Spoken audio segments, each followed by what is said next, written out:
আপুনি তুমি মোক চিনিব পাৰিছানে?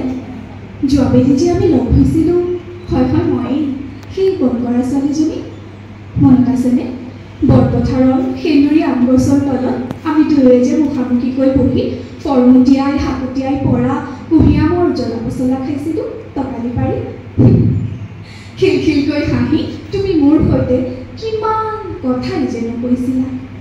আৰু যোৱাৰ পৰত মোৰ হাতত সৰাপাতৰ চিঠি খুজিবি মিচিকিয়াই আঁতৰি গৈছিলা পুনৰ লগ পোৱাৰ প্ৰতিশ্ৰুতিৰে। এবাৰ দুবাৰ কিমানবাৰ যে নিলিখি বিদাৰি সেই চিঠিবোৰ পঢ়িছোঁ আৰু সযতনে ৰাখিছোঁ সাঁচি কাঠি কামেৰে সজা মনৰ বজা।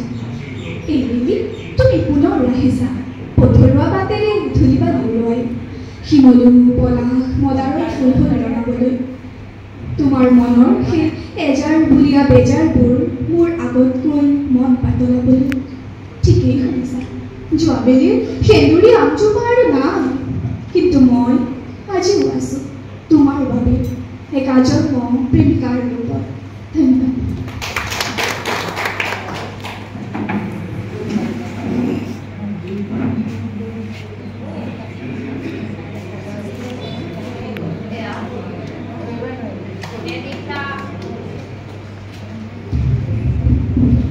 এনিকা কাশ্যপ সুন্দৰ তেওঁলোকে শুভেচ্ছা পত্ৰ প্ৰদান কৰিলে আৰু আমাৰ জ্যেষ্ঠ